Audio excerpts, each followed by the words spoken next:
अतुलित बलधामं हेमशैलाभदेहम्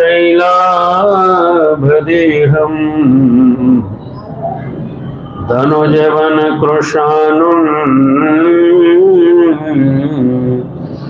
जानि नामाग्रगण्यम्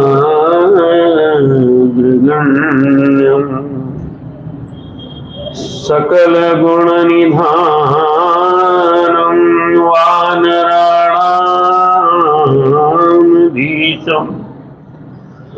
रघुपति प्रिय भक्तं वात जातं नमामि। या कुन्देन्दु तुषारहार धवलाया शुभ्रवस्त्रावृता या वीणावरदण्डमण्डितकराया श्वेतपद्मासना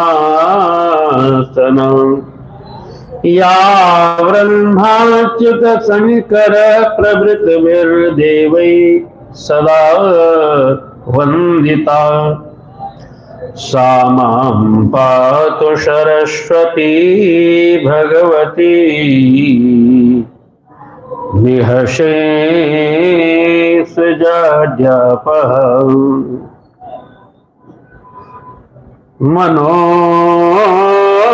मनोजवं मारुततुल्यवेगम्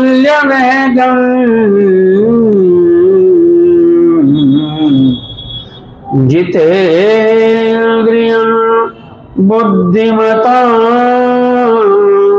वरिष्ठम् वातात्मजं वानरयूथमुख्यम्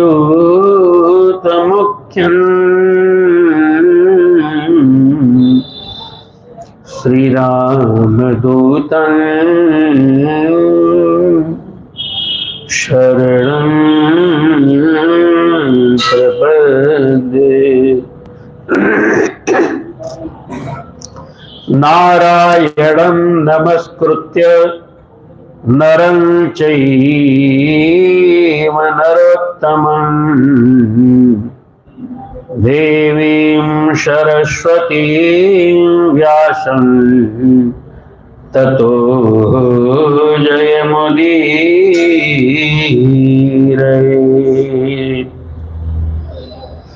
बोले शंकर भगवान की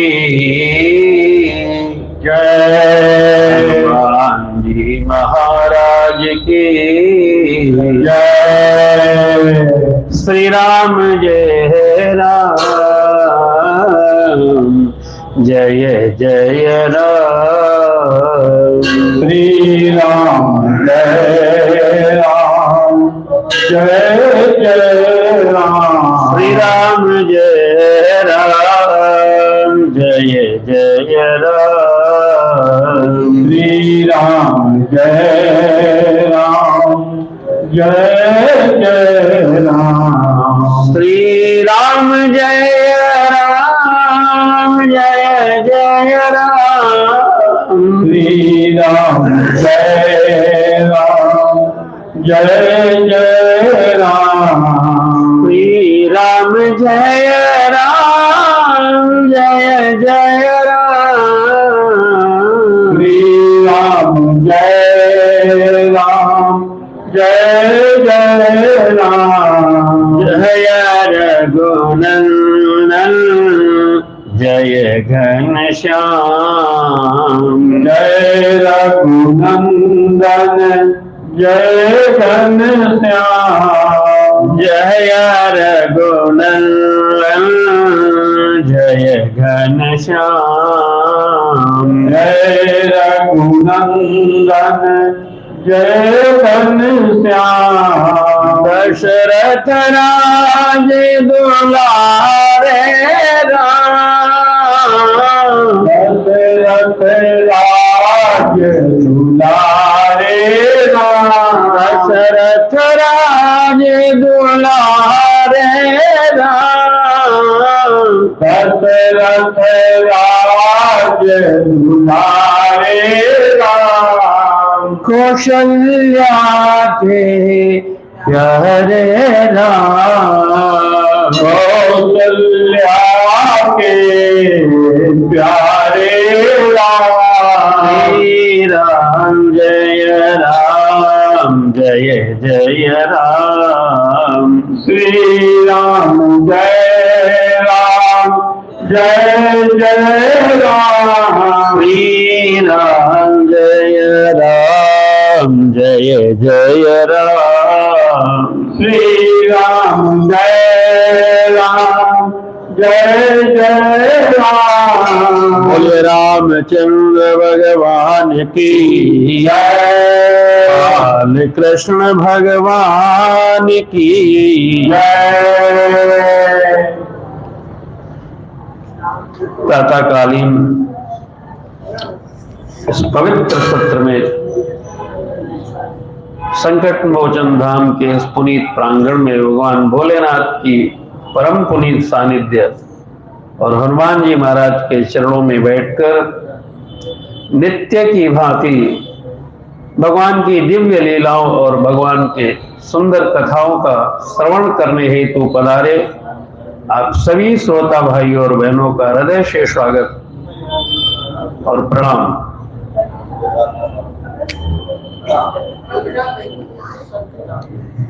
इस समय सीता स्वयंवर का दिव्य प्रसंग चल रहा है। कल हम लोगों ने सुना कि महाराज जनक की आज्ञा पाकर सीता जी को बुलाया गया है और सीता जी का पदार्पण जब होता है वहां स्वयंवर सभा में, तो सब देख करके हतप्रभ रह जाते हैं। और कवियों ने तो कल्पना की सीमा भी पार करनी चाहिए, लेकिन उनको कुछ मिला नहीं।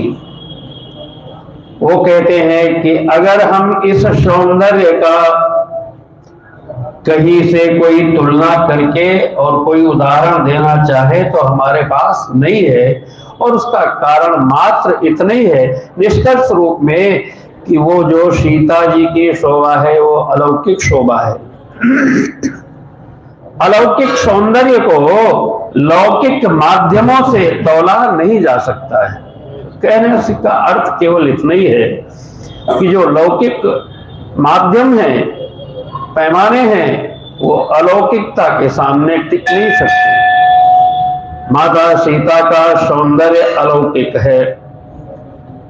और फिर तो कवियों ने अपने काव्य कौशल का परिचय देते हुए यहां तक कहा कि मैं जब बराबरी करने निकलता हूं तो केवल मनुष्यों में नहीं, संसारी लोगों में नहीं, मैंने तो बराबरी करके देखा तो जो पट तरिय तीय समसिया जग से जुबती कहा कमनीया। संसार में भला कौन इतना सौंदर्य से युक्त हो सकता है जिससे हम इनकी तुलना करें। तो किसी ने कहा कि महाराज संसार को छोड़ो, संसार के आगे भी तो ज्ञात लोक है ना, देवलोक में जाकर के तुलना करते। अगर इनका सौंदर्य इतना अलौकिक है तो वहां तलाश करनी चाहिए थी। तो उन्होंने कहा गिरा मुखर तन अर्ध भवानी, मैंने मां वाणी सरस्वती से भी उनकी तुलना करके देखी तो सौंदर्य में तो कुछ मिलती जुलती नजर आई, लेकिन मुखर बोलती बहुत ज्यादा है, इस नाते उनसे भी उपमा उनकी बैठती नहीं है। सीता जी सौम्य है, शील स्वभाव है सीता का। तन अरद भवानी, मैंने भवानी पार्वती से भी उनके सौंदर्य की तुलना करने की कोशिश की, लेकिन वहां पाया कि गौरा जी के पास तो आधा ही अंग है, अर्ध नारीश्वर की वो हिस्सा है। तो अर्ध नारीश्वर में आधी नारी है और आधा पुरुष है, तो आधी नारी से संपूर्ण सौंदर्य और व्यक्तित्व की तुलना कैसे हो सकती है। रति अति दुखित अतनु पति जानी, बोले तो अगर सौंदर्य की ही बात है महाराज, तो सौंदर्य में सबसे जो अग्रगण्य है एक काम देव महाराज जो है वो, और देवी रति, ये सौंदर्य के प्रतीक हैं। ये समस्त संसार को जितनी भी रमणीयता, कमनीयता, सौंदर्य, मनोहरता प्राप्त है वो सब कामदेव के कारण है। तो खुद कामदेव से तुलना करके देख लेते ना, उनकी पत्नी देवी रति से सौंदर्य की तुलना करके देखना चाहिए था। सौंदर्य तो वहीं से प्रकट होता है। तो बोले मैंने वो भी कोशिश की, तो बोले रति अति दुखित, पहले कभी होगा, हो सकता है उस समय तुलना की जाती तो शायद कुछ बैठ जाती बात, लेकिन आज की स्थिति में तो रति अति दुखित अतनु पति जानी, महाराज भोलेनाथ ने उनके पति के शरीर को जला दिया था त्रिनेत्र के माध्यम से, और जब उनका शरीर नहीं रह गया, रोई और बहुत ज्यादा भगवान से प्रार्थनाएं की, तो भगवान ने कहा कि अब बिना शरीर के ये व्याप्त रहेंगे, तो बिना शरीर के पति से कोई संतुष्ट रहता है। मैंने वहां भी असंतुष्टि देखी, उनका चेहरा, उनका भाव बहुत दुख से डूबा रहता है, इसलिए उनसे भी तुलना नहीं की जा सकती। लक्ष्मी जी से तुलना करते हुए भी बड़ी बातें सुना दी, इतना सुना दिया कि कल का तो सारा उसी में निकल गया।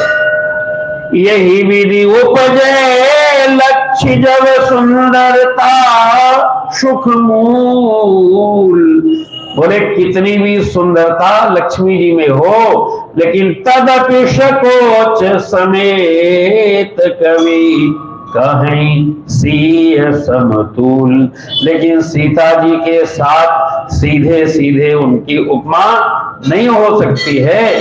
कवि गण विभिन्न कारणों से संकोच में पड़ जाते हैं, इनका खानदान अच्छा नहीं है, इनसे कैसे तुलना करें।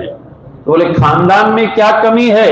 बोले हे विषय बारुणी बंधु प्रिय जेही, जहां से वो प्रकट हुई है, समुद्र की देवी है, वो समुद्र की पुत्री के रूप में समुद्र मंथन से प्रकट है लक्ष्मी जी, और जहां से वो प्रकट है उन्हीं बाप के और भी तो बेटे हैं ना, तो वो कौन है? बोले विष वारुणी, हलाहल विष उनका भाई है, वारुणी मदिरा देवी उनकी बहन है। तो ऐसे भाई बहन जिनके हों, उनसे भला सीता जी की क्या हम बराबरी करें। तदपि सकोच समेत कवि कहीं सीय समतुल, लक्ष्मी जी को सीता जी के करीब करीब समकक्ष रखने की कोशिश तो कवियों ने की, लेकिन संकोच में पड़ गए कि इनका खानदान अच्छा नहीं है। चली सखी सयानी गावत गीत मनोहर बानी, शोह नवल तनु सुंदर नारी, जगत जननी अतुलित छवि भारी। सीता जी स्वयं सभा में पधारी हैं, तो उनको सखियां लेकर के उनके साथ साथ चल रही है। गावत गीत मनोहर वाणी, सीता जी की सखियां हैं तो निपुण होंगी ही, इसमें कोई संदेह नहीं है। अपनी अपनी कलाओं में दक्ष हैं सब, जो उनका राग है, स्वर है, वो भी बड़ा मृदुल है, और जो गीत गाती हैं वो भी बड़े मीठे हैं। शोह नवल तनु सुंदर सारी, और सीता जी के नए नवेले शरीर में सुंदर साड़ी पहन रखी है सीता जी ने, साड़ी बड़ी सुशोभित हो रही है। जगत जननी तुलित छवि भारी, और जगन माता वैदेही के शोभा का वर्णन करना संभव नहीं है। भूषण सकल सुदेश सुहाए, भूषण माने आभूषण, जो शरीर के सौंदर्य के लिए आभूषण धारण किए जाते हैं, वो समस्त आभूषण माता सीता ने पहन रखे हैं। और कहां कौन से आभूषण हैं? बोले हम कहां कहां गिनती करें, श्रृंगार की बहुत महिमा का वर्णन गोस्वामी जी नहीं करते।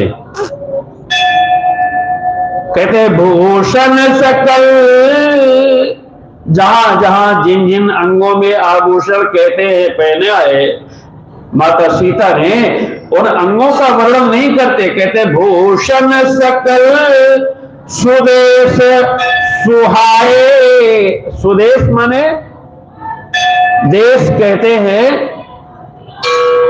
स्थान को, देश माने स्थान, तो सुदेश माने अपने अपने समुचित स्थान पर जो आभूषण जहां पहनने वाला होता है, वो उसी स्थान पर उन्होंने पहन रखा है। अंगों के नाम क्या लें?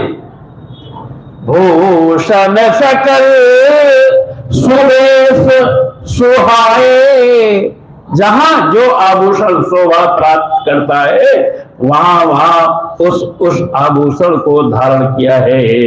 अंग अंग रची सखिन बनाई, फिर से अंगों की गिनती नहीं करते, अंगों का वर्णन नहीं करते, नाम नहीं लेते। बोले अंग अंग रची सखिन बनाए, समस्त सखियों ने सीता जी को बहुत भले ढंग से सजाया है। रंग भूमि जब सिय पग धारी, ऐसी सौंदर्य की मूर्ति माता सीता जब रंगभूमि में पदार्पण करती है, तो देख के रूप मोहे नर नारी। जो भी स्त्री पुरुष हैं उनके रूप को देखकर मोहित हो गए। और जैसे ही पदार्पण हुआ माता सीता का तो हर्षि सुरन दुंदुभि बजाई। देवता तो जैसे बैठे प्रतीक्षा ही कर रहे हैं। सीता जी का आगमन हुआ, देवताओं ने दुंदुभि बजाना आकाश से ही शुरू कर दिया। और वरसी प्रसून अपक्षरा गाई। पिछली बार जब राम जी आए थे तो केवल देवताओं ने पुष्प वर्षा करी थी। इस बार केवल देवता नहीं है, देवता दुंदुभि बजा रहे हैं, पुष्प वर्षा कर रहे हैं। लेकिन हरसी सुरन दुंदुभि बजाई, देवताओं ने दुंदुभि बजाई है। बरसी प्रसून पुष्प वर्षा की है, लेकिन अपक्षरा गाई।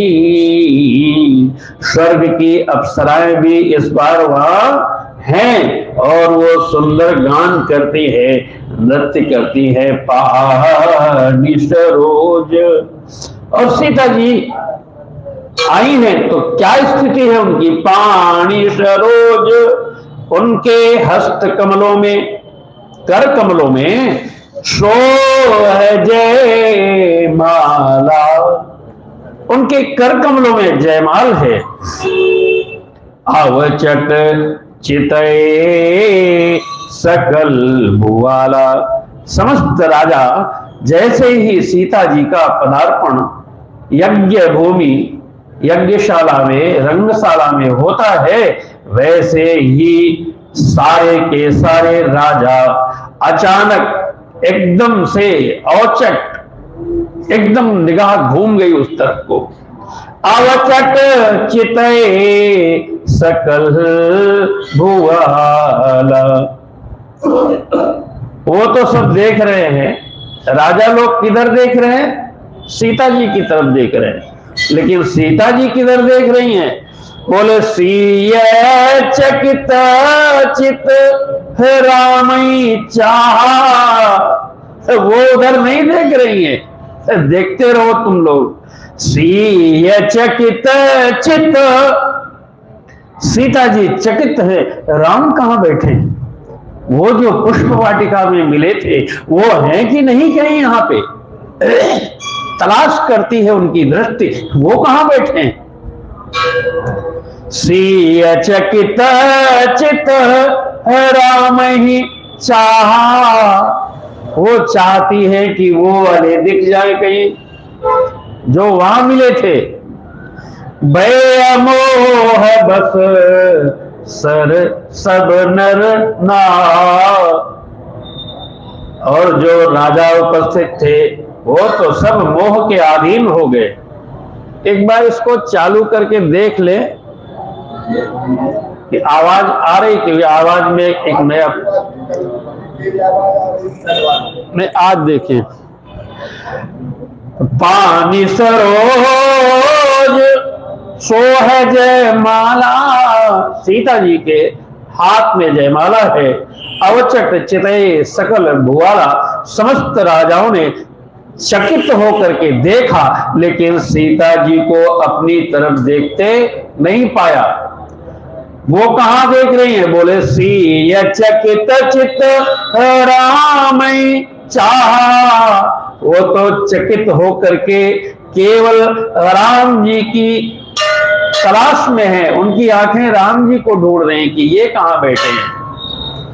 और जब उनको ऐसे चकित होकर किसी की तलाश में, किसी की खोज में उनकी आंखों को इधर उधर चकित भाव से चलते हुए देखा तो भय मोह बस सब नर नाहा। सारे राजागण मोह के अधीन हो गए। उनको लगा ये क्या है, ये कहां? मेरी तरफ तो दृष्टि नहीं जा रही है। मुनि समीप देखे दो भाई। और जब सीता जी की दृष्टि ऐसे ऐसे ऐसे ऐसे चारों तरफ कैमरा सीता जी की आंखों का चल रहा है। तलाश किसकी है? राम जी कहीं दिख जाए, राम जी कहीं दिख जाए। ढूंढते ढूंढते सिय मुनि समीप देखे दो भाई। आखिर तलाश पूरी हुई और सीता जी को दोनों भाई कहां बैठे दिखाई पड़े? मुनि समीप, विश्वामित्र बीच में बैठे हैं, एक इस तरफ और एक इस तरफ, दोनों राजकुमार बैठे हैं। सीता जी को जैसे अपना परम आश्रय प्राप्त हो गया, जिसकी तलाश थी वो दिख गए। मुनि समीप देखे दो भाई, लगे ललक लोचन निधि पाई। ऐसे ललक करके देखा सीता जी ने, जैसे ही दृष्टि उन पर गई, लगे ललकी, जैसे उनकी ललक पूरी हो गई, जो चाहती थी वो दिख गया। लगे ललकी लोचन, और आंखों को क्या महसूस हुआ? जानो लोचन निधि पाई, मानो आंखों को उनका खजाना मिल गया, जो तलाश थी वो मिल गया। लगे ललकी, ऐसी दृष्टि जम गई उन पर, वहां से दृष्टि हटती नहीं है। क्यों? इतनी देर से ऐसे ऐसे जो तलाश हो रही थी ना, अपने खजाने को, अपने सर्वस्व को, अपनी निधि को ढूंढते हुए आंखें वहां जा टिकी, और जब वो मिल गए तो वहां से हटने का नाम नहीं लेती। लेकिन फिर थोड़ा ख्याल आया, सीता है ना, ये तो मर्यादा की मूर्ति है, शील की मूर्ति है, सुशील है, क्या कहना है उनके विवेक को? सीता है आखिर, ये तो अपने सारे कार्य मर्यादा के अनुकूल करेगी। तो जैसे ही राम जी के ऊपर दृष्टि गई और जम के रह गई, दृष्टि हिल नहीं रही इधर उधर, तो किसी को कहना नहीं पड़ा। वैसे तो सखियां साथ में है, वो टोक भी देती, पुष्प वाटिका में तो टोक ही दिया था। क्या कहा था? बोले अब कल आना इसी टाइम फिर, ऐसे ही तो बोला था। पुण्य आयुब यही बिरिया काली आवाजें सब न देखे लियो, कल आना तो फिर देखना। टोक देती हैं सखियां जब ज्यादा आत्मविभोर देखती है, यहां भी शायद टोक देती, लेकिन सीता जी ने इस बार टोकने का अवसर नहीं दिया। क्यों?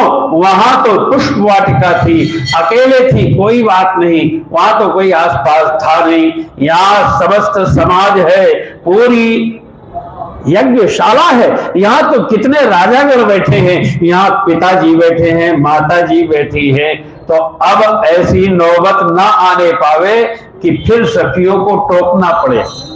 तुरंत संभल गई, एक बार को तो दृष्टि राम जी पर टिकी, और ऐसी टिकी मानो यहां से हटने का नाम ही नहीं लेना। लेकिन फिर तुरंत गुरुजन लाज समाज बढ़ रहा, गुरुजन लाज, गुरु जी बैठे हैं, उनकी लज्जा है, समाज बढ़, इतना बड़ा समाज बैठा है। देख सीयस कुचानी, ऐसा जब देखा तो सीता जी के मन में थोड़ा संकोच आ गया कि नहीं नहीं नहीं, मुझे इनको देखते रहना नहीं चाहिए। लाग बिलोकिन सखिन तन, वहां से दृष्टि हटाई और सखियों की तरफ देखने लगी। लाग बिलोचन सखिन तन, तो जब सखियों की तरफ देखने लगी तो रघुनाथ जी को भूल गई क्या? बोले भूल ही नहीं है, उनको तो अब भुला ही नहीं सकती है। तो वो कहां गए? बोले रघुबीर उर आनी, आंखों को देखने की जरूरत तब तक है जब तक वो मूर्ति हृदय में न हो। क्या? जब तक हृदय में मूर्ति नहीं है तब तक इन बाहरी आंखों की जरूरत है, लेकिन वह मूर्ति जिसको ये आंखें बहुत देखना चाहती हैं, वह अगर हृदय में बस जाए तो इन बाहरी भौतिक आंखों की जरूरत फिर उतनी नहीं रह जाती है। सीता जी का सब कुछ अलौकिक है। सोच, समझ, दृष्टि, भाव, प्रभाव सब अलौकिक है। सीता जी ने दृष्टि, जो भौतिक दृष्टि है, वो वहां से हटा ली और राम जी की उस दिव्य मूर्ति को अपने हृदय में रख लिया। सबने जाना कि सीता जी की दृष्टि राम से हट गई। क्या सबने जाना कि सीता ने अपनी दृष्टि राम से हटा दी, लेकिन दृष्टि हटी नहीं है। दृष्टि तो केंद्रित हो गई, लेकिन दृष्टि का केंद्रीय भाव हृदय में है। राम जी मेरे हृदय में बैठे हैं। और भौतिक दृष्टि कहां लग गई? लगे लागी बिलोचन सखिन तन। भौतिक दृष्टि से सखियों की तरफ देख रही है, लेकिन अंतर दृष्टि से राम की तरफ देख रही है। राम रूप अरुषीय छवि देखे, राम जी के रूप को और सीता जी की छवि को देखे। नर नारिन परिहरिय निवेश। सभा में बैठे हुए समस्त स्त्री पुरुष जब राम जी को और सीता जी को, आखिर सीता जी को आते हुए देखा, तो स्वाभाविक रूप से सबकी दृष्टि सीता पर लग गई होगी कि नहीं? पहले चाहे राम जी को देखने से कोई रह भी गया हो, वैसे तो सबने देखा ही था और सराहना भी हुई थी। अच्छे और बुरे वाले लोगों के बीच जिरह बहस भी हुई थी, कल सुना गया। लेकिन जो रह भी गया हो, तो जब सीता जी आई तो उन पर तो सारी दृष्टि टिक ही गई ना। और फिर जब उनको राम की तरफ देखते पाया, तो जिनकी दृष्टि पहले राम पर नहीं भी गई होगी, उनकी भी अब चली गई। अब दोनों राम और सीता दोनों ही उपलब्ध हैं वहां, तो अब समस्त स्त्री पुरुष दोनों को देख रहे हैं। राम जी को निहारते हैं, फिर सीता जी को निहारते हैं। राम रूप अरुषीय छवि देखे, नर नारिन परिहरी निमेश। सारे स्त्री पुरुष निमेश, परिहरी माने छोड़ दिया। क्या छोड़ दिया? निमेश। निमेश कहते हैं पलक झपकाना, पलक झपकनी बंद है, एक तक लोग देख रहे हैं बस। सोचई सकल कहत सकुचाही। परिस्थिति को देख करके कहने में तो थोड़ा संकोच लग रहा है। कहने में संकोच इसलिए लग रहा है कि यहां तो एक आयोजन हुआ है सीता स्वयंवर का, तो अब एक जो नियम है स्वयंवर का, सीता जी के हाथ में जयमाल है, पड़ेगा उसको जो इस धनुष का भंजन करेगा। वो तो नियम के अनुसार तय है पहले से। तो ये कोई कैसे कह दे कि नहीं ऐसा अब नहीं होना चाहिए, सीता जी सीधे सीधे राम जी को जयमाला डाल दें, ऐसा नहीं होगा। तो राम सोचई सकल कहत सकुचाही। सोच रहे हैं मन में, लेकिन कहने में संकोच लग रहा है। विदिशन विनय करई मन माही। और जो हमारे करने के लायक नहीं होता, जिसमें हमें सामर्थ्य प्राप्त नहीं होती कि ये हम कर सकते हैं, तो उसके बारे में हम देवताओं से प्रार्थना करते हैं। तो वो भी मन में सोचते हैं, लेकिन मुंह पर वो बात नहीं ला पाते। केवल मन ही मन विधाता से प्रार्थना करते हैं। विदिशन विनय करें मन माही। मन में वो विधाता से प्रार्थना करते। क्या प्रार्थना कर रहे? बोले हर विधि बेगी जनक जड़ताई। ये कौन वाले हैं? ये वो अच्छे वाले राजा हैं। ये दो तरह के बैठे हैं ना, तो जो अच्छे वाले राजा हैं, जो केवल और केवल भगवान को और सीता जी को देखकर मुग्ध है, जिनका हृदय भाव से पूर्ण हो गया है, वो ऐसा कहते हैं कि हारू भी दे देगी जनक जड़ताई। हे विधाता, जनक की दुर्बुद्धि हर लो। क्या इन्होंने प्रण करके रख दिया है, इतना कठिन प्रण। ये प्रण छोड़ दें, ऐसी बुद्धि कर दो विधाता। मति हमारी असी देही सुहाई। इनको जो बुद्धि आपने दी है उसको इनसे छीन लो। तो फिर बोले कौन वाली बुद्धि दे दें? विधाता ने पूछा होगा कि इनकी बुद्धि अगर हम हर लें तो इनको बुद्धि से हीन कर दें क्या? बोले नहीं, बुद्धि से हीन न करो। तो बोले मति हमारी अस देही सुहाई। जैसी मेरी बुद्धि है, जैसा इस समय हम सोच रहे हैं, ऐसी वाली दो ना इनको। ये पता नहीं कौन जड़ बुद्धि आपने इनको दे रखी है, प्रण लिए बैठा है ये आदमी। मति हमारी अस, हमारी जैसी बुद्धि दे ना इनको। तो बोले जब आपकी जैसी बुद्धि दे देंगे तो क्या फर्क पड़ेगा? अभी क्या नहीं हो रहा है, फिर क्या होगा? बोले जब मेरी जैसी बुद्धि प्राप्त हो जाएगी तो जैसा हम सोच रहे हैं वैसा ही ये भी सोचेंगे, और फिर क्या करेंगे? बिनु विचार पनु तजी नर नाहु। फिर जितना सोच विचार इनके असमंजस मन में है ये निकाल देंगे, और बिना सोचे समझे पनु तजी नर नाहु, ये राजा अपना प्रण छोड़ देगा और सिया राम कर ही विवाहु। क्या लकीर पाले बैठा है, मैंने प्रण किया है। कोई प्रण किसी एक अच्छे काम से भी, शुभ कार्य के आगे प्रण क्या होता है? भीष्म पितामह ने प्रण कर लिया, मैं हस्तिनापुर के राज सिंहासन पर जो बैठेगा उसकी रक्षा करूंगा। सिंहासन की रक्षा करो, राज्य का कल्याण हो उसकी रक्षा करो। राष्ट्र देवो भव, राष्ट्र भाव प्रथम होना चाहिए। सिंहासन पर बैठा हुआ आदमी अराजकता, अनाचार बढ़ाने के लिए सहयोग करने लगे, चाहे उसका पुत्र ही क्यों न हो, तो तब भी क्या आपका प्रण पहले महत्वपूर्ण है? नहीं, पहले राष्ट्र देवो भव, राष्ट्र का हित महत्वपूर्ण है।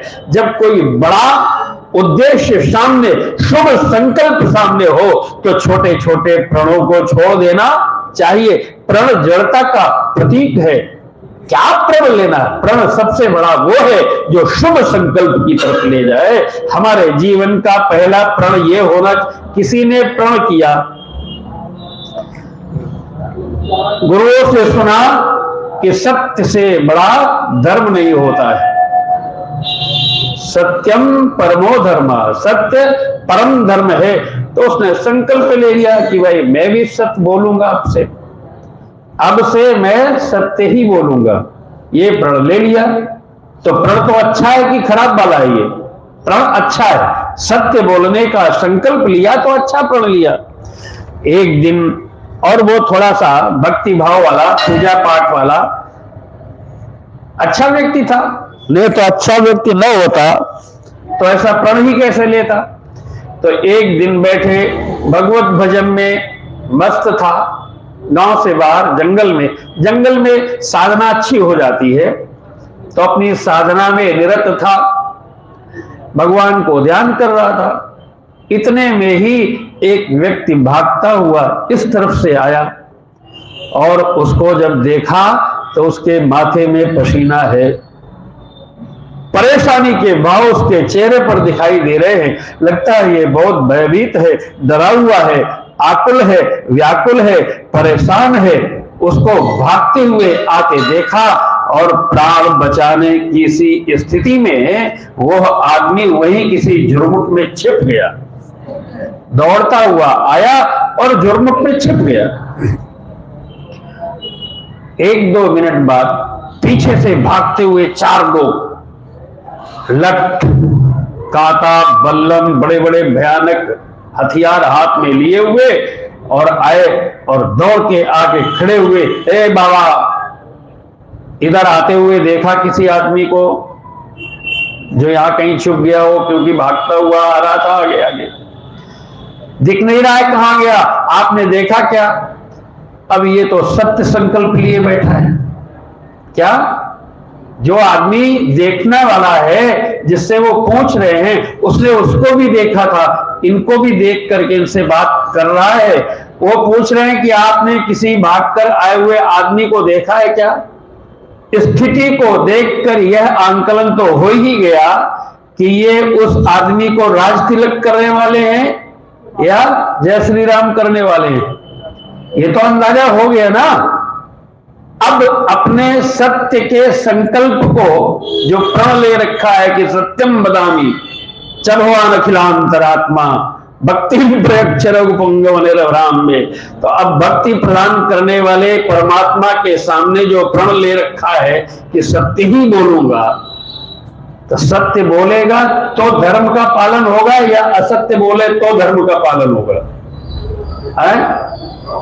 सत्य तो यह है कि उसने देखा है भी अभी छिपते हुए, तो विवेक का साथ लेगा तो विवेक भीतर से कहेगा कि बेटा यहां सत्य का संकल्प छोड़ दो, सत्य का प्रण थोड़ी देर के लिए छोड़ दो। सत्य बोला तो अधर्म हो जाएगा और अगर झूठ बोल दिया तो धर्म हो जाएगा, एक प्राण रक्षा हो जाएगी। तो क्या संकल्प, क्या प्रण होता है? वो लोग बात करते हैं आपस में कि ये जड़ बुद्धि राजा जनक की छीन लो, हम लोगों की जैसी बुद्धि दे इनको। तो क्या होगा? बोले बिन विचारपन सजी नर ना हो। जब इतना सुंदर दामाद सामने बैठा हो तो क्या विचार करने में अभी लगे हैं, मुझे समझ में नहीं आ रहा है। बिनु विचार तजी पर नर ना हो, सिया राम कर ही विवाहु। पकड़ के विवाह करे, क्या चक्कर में सोच में पड़ा हुआ है राजा। जग भल कहिए भाव सबका, और मुझे नहीं लगता है कि यह काम अगर राजा करे तो इनको कोई बुरा कहेगा। जग भल कहिए, संसार इनको भला ही कहेगा कि महाराज ने प्रण छोड़ दिया, सीता का विवाह राम से करा दिया, बहुत अच्छा किया। संसार तो यही कहेगा। ये किसके लिए आखिर अपना प्रण लिए बैठे हैं? भाव सबका हो, क्योंकि यह जो कृत्य होगा राजा से ये सबको पसंद आएगा। हठ कीने अल्त हो और दाहू, और अगर ये हठ पकड़े बैठे रहे तो बाद में पश्चाताप के सिवा कुछ नहीं लगेगा हाथ। अंतम और दाहू, बाद में इनका हृदय जलेगा कि हाय मैं भी क्या झूठा प्रण लेकर के बैठा रहा और इतना शुभ संकल्प पूरा नहीं हो पाया। तो यही लाल सा मगन सब लोग, इसी लालसा को हृदय में रखे हुए सारे लोग बहुत मगन हैं। भीतर ही भीतर बड़ा आनंद आ रहा है इस चिंतन से। शुभ चिंतन हृदय को प्रसन्नता देता है। क्या इसमें कोई इनका व्यक्तिगत लाभ है क्या? जो लोग ऐसा सोच रहे हैं इनको क्या मिलने वाला है? व्यक्तिगत लाभ थोड़ी है किसी का कि राम का विवाह सीता से हो जाए तो मेरा ये काम हो जाएगा। व्यक्तिगत लाभ हानि तक सीमित हमारी मानसिकता ही हमें जड़ता की ओर ले जाती है। क्या व्यक्तिगत लाभ हानि? व्यक्तिगत लाभ हानि का कोई मूल्य नहीं होना चाहिए। शुभ संकल्प सिद्ध हो रहा है, उसका सहयोगी हमें बनना चाहिए। और जब हम अपने व्यक्तिगत लाभ हानि के लिए नहीं, किसी अच्छे संकल्प में सहयोगी बनते हैं, उसके बारे में एक शुभ चिंतन हमारे भीतर चलता है तो भीतर प्रसन्नता बढ़ती है। ये ही लालसा, ये जो लालसा लोगों के हृदय में पली हुई है, ये लालसा उनके व्यक्तिगत स्वार्थ को लेकर के नहीं है, लेकिन अच्छा काम है, अच्छा काम हो, ये लालसा है उनके भीतर। मगन सब लोग, और इसी लालसा में सारे लोग बड़े मगन हैं। बरुसा बरो जानकी जोगु, ये जो सांवला वाला वर है ये जानकी जी के योग्य है, इनका विवाह आपस में होना ही चाहिए, यही इस समय की मांग है, और यह अगर हो तो हमें बड़ी प्रसन्नता होगी। तब बंदी जन जनक बुलाए, बिरदावली कहत चले आए। बंदीजन माने उद्घोषक, राजा के संकल्प का उद्घोषण करने वाले। और बंदीजनों का और एक काम होता है, पहले एक बार निवेदन हो चुका, बंदीजन वो होते हैं जो कुल गौरव की गाथा गाते हैं कि ये महाराज जनक, इनके पिता ये, इनके पिता ये, और बड़ी उच्च परंपरा के, बड़े उच्च कुल के, आदर्शों के, मर्यादा के पालक इनके पुरखे रहे हैं, इसको बिरदावली कहते हैं। तो बंदी जन तब जनक बुलाए, बिरदावली कहत चली आए। बिरदावली का गान करते हुए, माने कुल गाथा का गान करते हुए चले आ रहे हैं। कह न पुजाई करौपन मोरा, जब बंदीजन आए तो राजा ने कहा कि भाई सबके सामने मेरे प्रण की घोषणा कर दो। चले भात ही हर्ष न थोड़ा, प्रसन्न होकर के भाट चले हैं। अच्छा, एक ही दिन थोड़ी हुआ था धनुष यज्ञ, वो तो कई दिन चलता रहा था ये कार्यक्रम। तो भाट आज ज्यादा प्रसन्न है, आज उनको प्रसन्नता है। शायद आज उन्होंने भी देख लिया है कि आज कोई खास यहां बैठा है, आज उनको भी आनंद आ रहा है। बोले बंदी वचन बर, बंदीजन श्रेष्ठ वचन बोलते हैं। सुनो सकल महिपाल, सभी राजागण ध्यान से सुनो। सुनो सकल महिपाल, पन विदे कर कहीं हम भुजा उठाई विशाल। हम राजा जनक ने, विदेहराज ने जो प्रण कर रखा है वो दोनों हाथ उठा करके आपके सामने घोषणा कर रहे हैं। इसका मतलब ये हुआ, हाथ उठाए विशाल का मतलब, एक बार राम जी ने भी तो हाथ उठाया था, भुजा उठाई प्रण। इसका मतलब कि जो हम कह रहे हैं वो 16 आने सच है, ऐसा होगा ही। ये संकल्प के साथ प्रतिज्ञाबद्ध हो जाना, इसको हाथ उठा करके घोषणा करना कहते हैं। हाथ उठा करके घोषणा करना माने हम अपनी इस वचन के लिए प्रतिज्ञाबद्ध हो गए। तो भुज उठाई विशाल, बंदीजनों ने दोनों हाथ उठा करके राजा के प्रण का उद्घोषण किया कि राजा ने यह प्रण लिया है और भुजा उठा के कह रहे हैं। इसका मतलब कि राजा कृत संकल्प है, ऐसा ही करेंगे, इसमें कोई संदेह नहीं है।